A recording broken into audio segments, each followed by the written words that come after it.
Judicial activism രാജ്യത്ത് അനിവാര്യമെന്ന് supreme കോടതി chief justice BR. Gavai. എന്നാൽ ജുഡീഷ്യൽ ടെററിസമായി മാറരുത്, വ്യക്തമായ അതിർവരമ്പുകൾ വേണം എന്നും ജസ്റ്റിസ് ഗവായ് പറഞ്ഞു. ഓക്സ്ഫോർഡ് യൂണിയൻ സംഘടിപ്പിച്ച പരിപാടിയിൽ വിഖ്യാത ചിന്തക ഗായത്രി ചക്രവർത്തി സ്പിവാക്കിന്റെ വാക്കുകൾ ഉദ്ധരിച്ചാണ് ഗവായ് സംവാദം അവസാനിപ്പിച്ചത്. മഷി കൊണ്ട് കൊത്തിയ വിപ്ലവമെന്നാണ് ഇന്ത്യൻ ഭരണഘടനയെ ജസ്റ്റിസ് ബി.ആർ. ഗവായ് വിശേഷിപ്പിച്ചത്.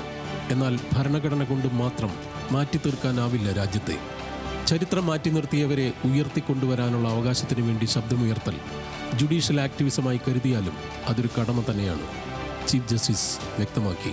എന്നാൽ ജുഡീഷ്യൽ ആക്ടിവിസം ജുഡീഷ്യൽ ടെററിസമായി മാറാതിരിക്കാനുള്ള അതിർത്തി വരമ്പുകൾ ആവശ്യമുണ്ട്.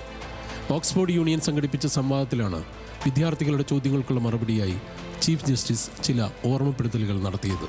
ഭരണ സംവിധാനവും അധികാരത്തിലുള്ളവരും പരാജയപ്പെടുന്നിടത്താണ് ജുഡീഷ്യറിക്ക് കൂടുതലായി ഇടപെടേണ്ടി വരുന്നത്.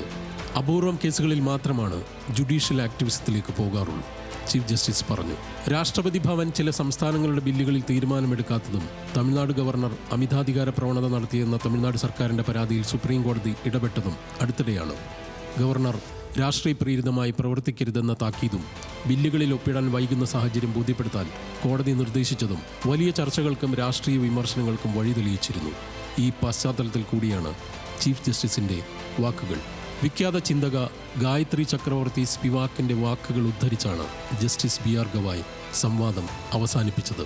കീഴാളർക്ക് ശബ്ദമുയർത്താൻ സാധിക്കുന്നുണ്ടോ? തീർച്ചയായും അവർ ശബ്ദമുയർത്തുന്നുണ്ട്.